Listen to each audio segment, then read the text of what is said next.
Hello and welcome to the early evening show. My name's Tyrone Miller. Now we're doing something a little different. We're gonna start off with some motivation because life is short and we all need to be motivated. So I'm gonna hit you with keep believing, man. Life is short, it's hard, you're gonna go through pitfalls, things are gonna happen in your life that you're not happy about. Things are gonna happen in your life that get you upset, you're gonna cry. Though that plethora of emotions is a good thing. Embrace it if you can and keep on pushing. Keep going. Keep believing, man, because life, you never know what's going to happen, but if you keep believing, you can get through it, and you can get to the other side, and you can see all types of beautiful things that life has to offer. Now, with that being said, I'm going to change it up a little bit on an early evening show. Today, we're going to be doing a segment we call The Journey, and The Journey is going to be about someone's life that can inspire you, and that they're going to tell you about their journey through life, and that's pretty much it. And if you're interested in coming on, let me know. We can work that out too. But first things first, I want to welcome my guest, Miron. Pleasure to meet you. Pleasure to have you here. Pleasure to be here. All right, Pleasure to good. be here. So, Miron, I know you seem like a pretty young dude. You don't look like you're 35, 40. Nah. Look like a young guy. So, first off, tell us who you are, where you're from, how would you identify yourself, and tell us about your upbringing. Tell us about how you came up. All right. Well, I'm Miron. I'm 22. I just graduated college. Went to Centenary University up in Northwest Jersey. That's pretty much like the base. I graduated an accounting degree. I want to be a coach, so I'm working on being a coach right now. I work for the Phillies Baseball Academy as a instructor as a coach, and then I coach for the Phillies Youth Academy, a 15U team, and I just got a job working with Georgia and Court. So I'm gonna be doing that. I'm a recruiter. I'm like an outfield coordinator and all that, and I'll be doing that for the fall this year. And a little bit about my upbringing is I grew up in Trenton, went to school, or middle school, high school, went to Ewing High and Fisher Middle School. Nice upbringing, you know what I mean? I enjoyed it. It was like good. Parents was good. We opened me up to a lot of new things in life, and like let me experience certain things, and like I don't know, it just showed me it was a great upbringing. I had a great time with my sibling, and it was nice. It was cool. Nice. So, in that upbringing, what led you to doing what you're doing now? Because you're doing a lot of good things. You said you talked about the Phillies. You got a couple of different things going on there. You got the coaching at a university. What brought you to doing those things? What brought you to coaching baseball, wanting to coach baseball, and how'd you get there? Mm-hmm. Well, I played a lot of sports. Since I was I can remember my dad saying when I was 3, I used to be able to throw and catch a ball. So I've been playing sports since I was 3 years old. And my whole life I probably played at least 8, 9 sports, not even. So sports was always an aspect of my life. I always loved sports. I always wanted to be active and stuff like that. Right. And I didn't find baseball until I think I started playing when I was 9. And from that point on, I've been playing ever since. So since I was 9, I've been playing baseball ever since. But before then, like I said, playing mad sports. So I was just always looking for something to do in that area. I wanted to either play professional basketball, football, or something professional like that. And even in baseball, I still wanted to be professional. But along my baseball journey and career, I got to a point in my freshman year of college. I was I just having an evaluation of the year and everything, an evaluation of myself, and I always told myself I wanted to coach whatever sport I'm playing as long as I can, or I wanted to play as long as I can, and then coach after that, right, and then go from there. But so that was what I was telling myself throughout my life. Freshman year of college, I had a realization all right, the time is coming. It's gonna be real. I might be done soon, so I got to start figuring out what I'm gonna do afterwards, and that's when I started working with the Phillies Youth Academy as a volunteer, and just working as the job with the instructor as a coach, and then coaching the 15U team. That's when I started, and that's when I really was all right, I want to do this as soon as I'm done, and get the ball rolling from there. So right. That's what really propelled it. I guess I could say I always wanted to be a coach because I just love the sport, and I want to be around the sport as long as I can. And my freshman year of college was my real aha moment of all right, this is what I really want to do. These are the steps I'm going to take to do this, and I'm going to go through those steps now. Right, so.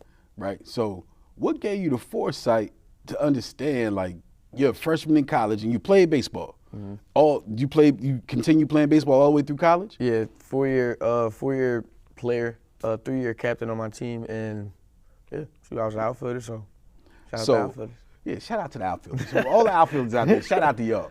So what gave you the foresight to say, I want to, knowing your freshman year of college, you wanted to continue on in baseball in some capacity. What made you say, you know what, I want to take that step? Because a lot of college freshmen, they're not thinking that long term ahead. What made you think that long term ahead? Well, the base of me wanting to coach was derived from all like the coaches I had before in my lifetime. Whether it was good or bad, I always want to be like, nah, they have a great impact on like people and all that. And that's what I want to do. Like my whole personality is just like a outgoing kind of person. So that was just, it was an easy route to just take off of my love of baseball. So Right. that's what I want to do. What was the question again? I'm not gonna lie. The question was, That threw me off. What was the thing that made you say during your freshman year, I want to go into coaching Oh, right, and right. start really going towards that? I mean, you was on along the lines Yeah, I of the was. question. That's why I You wasn't was sure. on, you I wasn't wanted to that make far sure I off. was right on there. But I got you. yeah, based off, that's what it was. That's where I was going with. The coaches that I had before, and like good or bad, that's what really like wanted me to take that route. Cause I seen from my freshman year, I had at least like the recruiting class he brought in was like 20 people. We had like 60 people on the team. Like 30 people just never got on the field. You know what I'm saying? And I was like, damn, like that really sucks. Like Right. for some people, I was fortunate enough to get on the field and then play and everything, but some people just didn't have that opportunity the whole year. And some people were like quit because of that. They transferred because of that. They stopped playing because of that.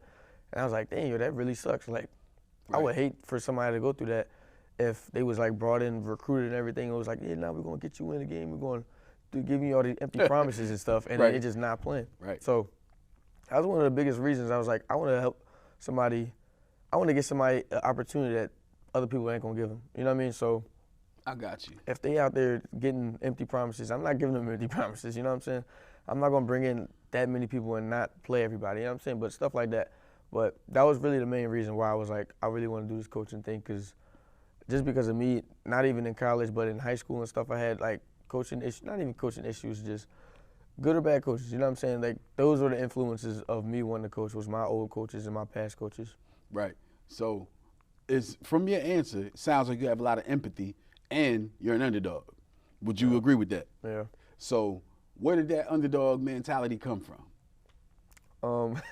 Actually came when I played football for a very short stint in my life. I was very small as a youngin, like super. I'm talking like when I played, I was probably like 9 years old, 85 pounds, soaking wet, with fully padded on. You know what I mean? So not the biggest kid at all. Right. And this was tackle, so I was playing with like 11-year-olds that was probably like 30, 40 more pounds. Or not 30, 40.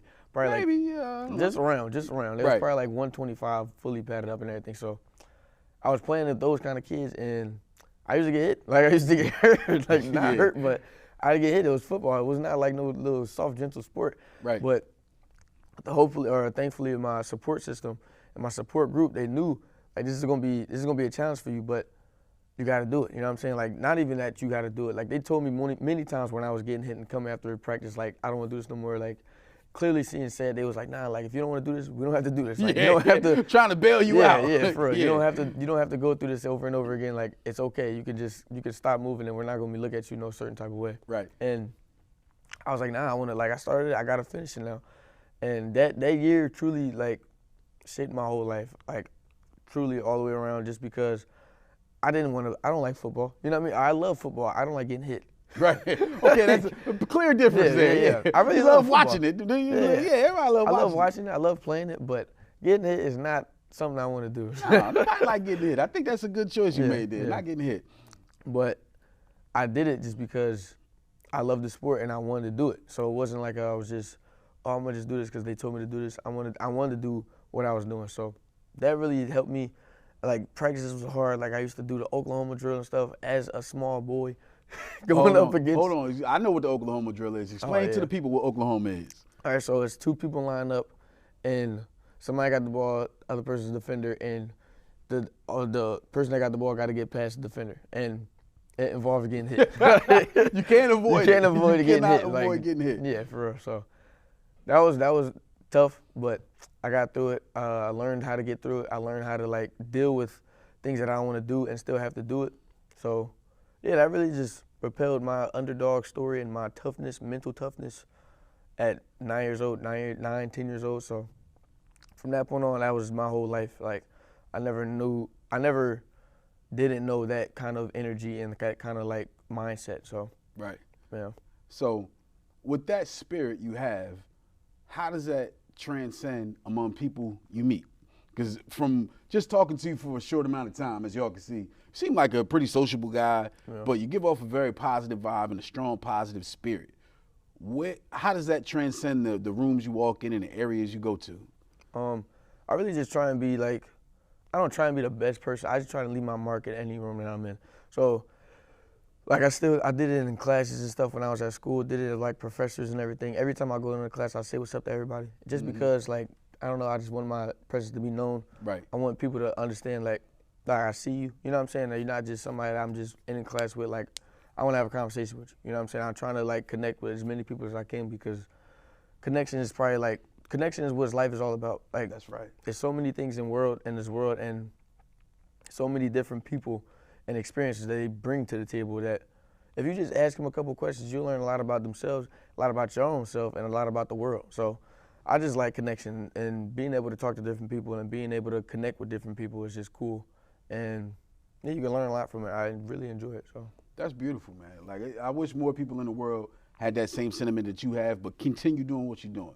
So how did that connection fester or manifest itself during your baseball career in college specifically? Well, like I said, my freshman year, I had a lot of people that was on the team, 60 people, so I really couldn't connect with that. All right, I'm not going to say that. I did connect with all of them, but it took a long stint for me to do that because it was 60 people on the team. So, but throughout my baseball career, or my college career at least, it was great. Like, I truly love everybody that I play with. Like, I've had great experiences with every single one of them just based off of being together on a regular basis because a college baseball schedule is not like you're going to be with the same people for a while for a good amount of time of the year. So I got to build great connections with all my teammates. And yeah, like I really enjoyed being on the college team just because I could be with all my teammates all the time. I still talk to most of my teammates to this day, even though I graduated. Like, I was just talking about going to the gym with one of my teammates tomorrow or something like that. You know what I mean? Right. But really great friendships have been built from being on that college team and connecting with other people on the college team. So that was just good. Good stuff. Like, how do you think that transcends? Like, I hear a lot of employers say they're always looking for, like, people that worked or played college sports because they want those types of people. Like, not sure exactly what you get out of that, but they wanted those types of people. What do you think is something you learned during college baseball that you can use in your career going forward? Even though I know you're going to be coaching baseball, but still, if you weren't coaching baseball, what are some skills that can translate to workforce from college sports? Well, I'll give two, and I'll only elaborate on the other one because I elaborated on the other one. But connection, as like I said before, I'm not going to go into that again, but being able to adapt to certain things and like certain scenarios and stuff. Because, dog, as an athlete, you're going to have great games, you're going to have bad games, but being able to learn from those bad games and being able to learn from your good games is the key to like being able to continue to play. So definitely being able to adapt and like understand where I was wrong, like taking accountability for my own self and when I was wrong. And yeah, those two things I think anybody would like benefit from like having those. So being able to adapt and being able to be accountable for your own actions. Great answer, because I think in the world we live in, there's not a lot of accountability widespread. Yeah. Like, I feel like there's cancel culture. Yeah. You familiar with the cancel culture? Yeah. Some people are stuck in that cancel culture, and they like, there's not a lot of accountability in that. They try to hold people accountable, but I feel like sometimes they don't give the person a chance to grow into whatever it is they may be. Yeah. So on growth, explain your growth into being a college student from were you always like an A student? Were you always somebody that was into the grades? Because, I know there's a lot of young people out there watching, and if you're a parent of a young person, you may want your child to go into sports, and you may want that for them, but maybe that doesn't fit. Because, trade school's fine, all that stuff is fine. But for somebody that wants to go and follow the path that you've already laid out, what's some advice you would give them? Like, how would you go about that starting at a young age? Starting, say, fifth grade, because fifth grade, a lot of people look up to athletes and they may say, I want to be a professional athlete. I used to work in schools, used to hear it all the time. What advice would you give that young person? Well, I would say this because before fifth grade and middle school, I was not the same academically as I am now. Fifth grade and middle school, I didn't think I was going to be able to go to college. Simple as that. My teachers didn't think so. I was in like not the best classes or anything like that. I didn't get the best grades. So my whole life was just pretty much baseball, and I kind of like stuck with that. I didn't really like school. I don't mind it now, but I graduated, so I don't have to deal with it no more.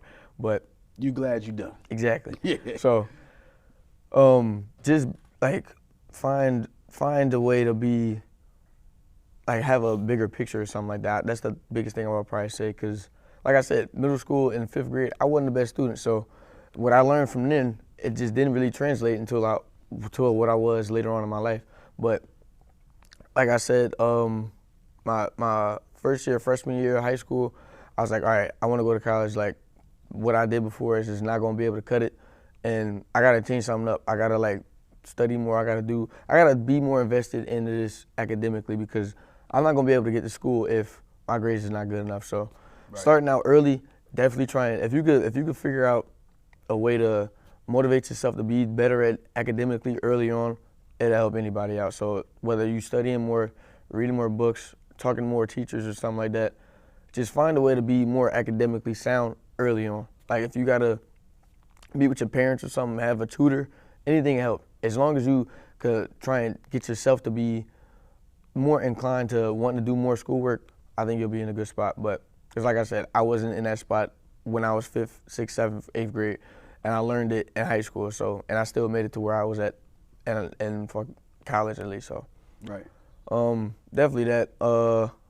Yeah, and just believe it. Like it's going. Like if you can't do it academically, you ain't even gonna get an option to do it as an athlete. So your academics got to come first, and you got to make sure that's sound number one, and then you can worry about athletics after that. So, good answer.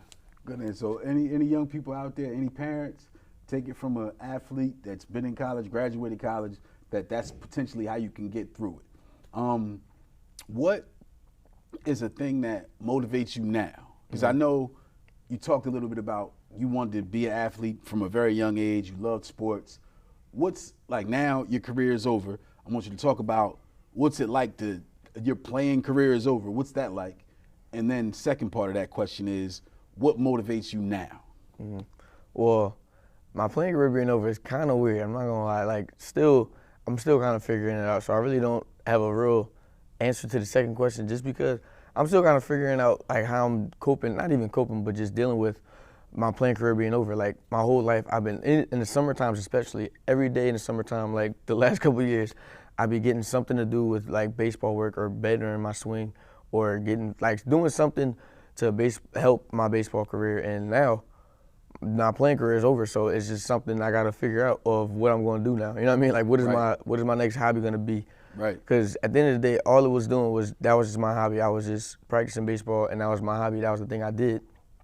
But now that that's over, and I don't have to like better myself in the skills anymore, what am I going to do now? You know what I mean? And it's a tough thing to figure out, because I talked to one of my old friends about it, a retired athlete too. She was saying like, yeah, like you can still do it. Like it's nothing wrong with still doing it. It's just that's what you did for a while, and there's nothing wrong with doing that anymore. Right. So I've been trying to figure things out. I've been playing basketball a little bit. Still been going to hit when I can, but it's still a gray area right now. I still don't have nothing set in stone. I'm just living. I'm just figuring things out. Like just living, baby. Yeah, ain't nothing wrong with living. Mm-hmm. But what motivate me now is just, like I said, I don't really know.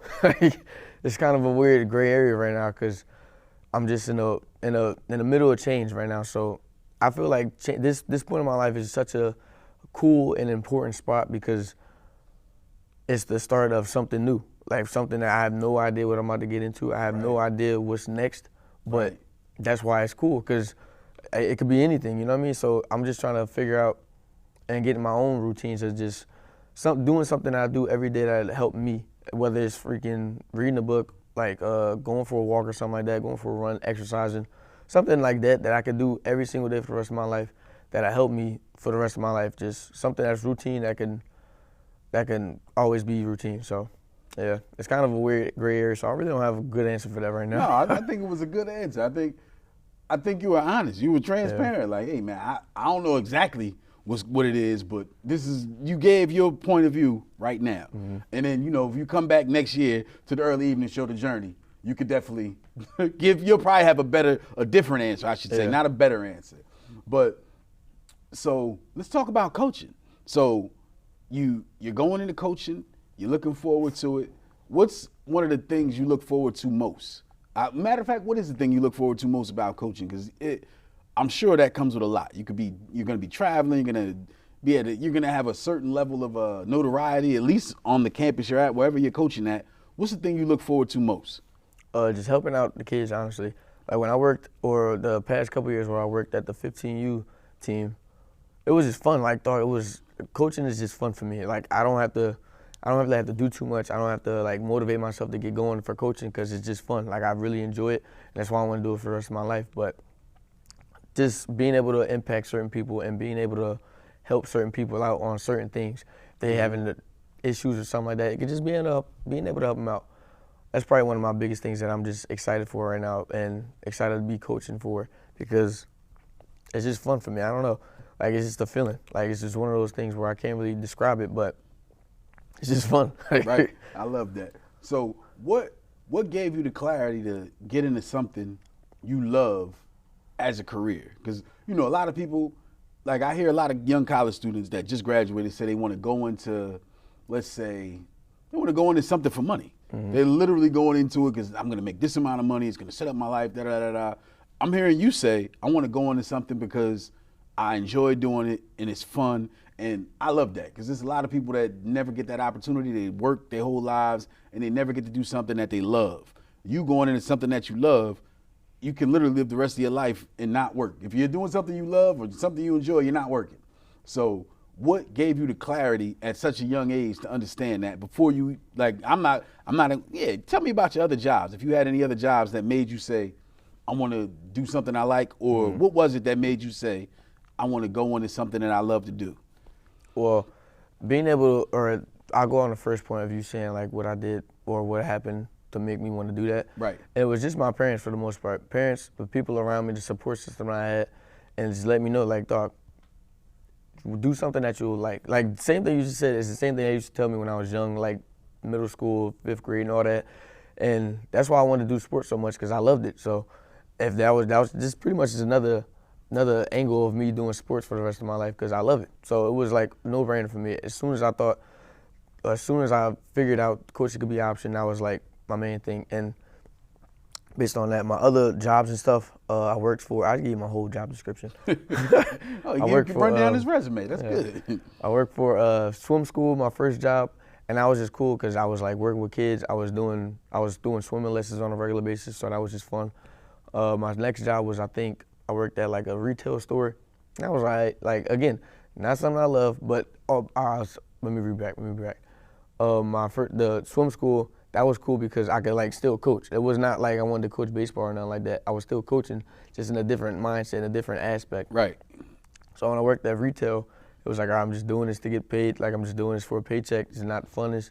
And then I worked for Amazon as like a warehouse job, and I hated it. I didn't like it at all.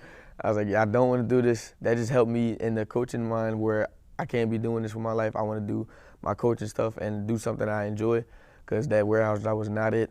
I didn't even work that long. I just didn't like it. Like, how long did you work? How long did it take you to understand, I don't want to do this no more? Dog, like 3 weeks. Not even. 3 weeks, y'all. So like, people out there, 3 weeks, you can learn what you don't like and don't like. Yeah. Continue on. But I was out of there in like 3 weeks. I didn't like it from like the first week. It was bad. Yeah. But I'm a hard worker. It's not like I didn't do my job. It's just, it wasn't for me. You didn't enjoy it. I didn't enjoy it at all. But I think after that, I just forgot what I did. I did a good amount of stuff in a short amount of time, but it was something along the lines of, it wasn't a job I wanted to do. So based off all those job descriptions and everything I did before, that propelled me into doing what I wanted to do and making sure I did the right steps to get to where I wanted to be at. Because I didn't want to do the warehouse job no more. Like, that was not fun. It was not cool. I wanted to do stuff that I wanted to do. And yeah, that just helped me in doing that. I just really wanted to not do the stuff that I didn't want to do. That makes sense. That makes sense. One quick question, and then we're going to wrap her up. Growing up in your generation, what's something you think that a lot of older people or people not a part of your generation needs to know about your generation? That's a good question. Because you think about it, I know I worked in schools, and a lot of people, they have these they misunderstand a lot of the young people. And having a young person right here, 22 years old, just graduated college, I'll make this question simpler. What's something that is misunderstood about your generation? I guess I could say like how empathetic we are as like a society and just a society now. Like everything is more inclusive than it was ever before. So being empathetic on that, like everybody has like a voice now. So being empathetic on people's voices and being able to just hear them out. Like let them just hear people out. Hear people out. Don't give them like no bad feelings or nothing like that. Just let them talk. Let them be. Let them be. Just let them be. That's what I say. Let's be empathetic. Let them be. And yeah. I agree with that because I think your generation. I know when I grew up, my generation wasn't empathetic, and I know my parents' generation wasn't empathetic. My parents, y'all, shout out to my parents. Love y'all both. Shout out, rest in peace, my pop. But my dad wasn't empathetic at all. He just, man, get a job. That was come out of school, get a job. That's what it was. So he didn't care about what I was doing. He didn't care about what I wanted to do. He's like, just get a job. You got to pay bills. That was it. So your generation has a lot more freedom in that space. And thank you for that answer. But last little piece, I got two quick things. Anything you want to tell the people? And what do you want to name this episode? Because you came on, you told about your journey, which was inspiring. I'm inspired by it. I hope y'all out there is inspired by it. So you come up with a name for this episode and tell people how they could get in contact with you. And that's it. I think I should say like embrace connection. Oh yeah, that was a good one. I wanted to say connection. Yeah, that was nice. That is a good one. Give a round of applause for that. Yeah, good job. Right. Embrace connection. Nice. I love that. So I definitely will moving forward. Thank you for coming on. Yes. And the name of the episode is Embrace Connection. Yes. Okay. And any shout outs you want to give and how people can get in contact with you if they want to get in contact with you. Any recruits out there might want to get in contact with you. My Instagram is Miron with an underscore. So MIR6N_. My Twitter is my name, Miron Miller, MIRON_MILER. Yeah, that's all I got for right now. You can check on those and go from there. All right, so, Miron, thank you for coming on. Thank you for having me. Appreciate you, man. And final piece, we just had a young man on, recently graduated college. He's wise beyond his years, and I hope you all learned something from him because embrace connection is something we all can do. We walk past people every day. Take a second, shake your head, give him a head nod. If it's a brother, give him a head nod, head shake, something. We all here together. We all want to make the world a better place, and that starts by the people we walk past every day, the small connections we can make to make this world a better place, because you never know what's going on in somebody's day. You never know how they're feeling, and a quick smile, handshake, head nod, whatever you want to do, pound, could change somebody's day for the better. So it's been the early evening show. My name's Tyrone Miller. This has been the Journey segment. See y'all next week. Peace and love. And remember, embrace connection.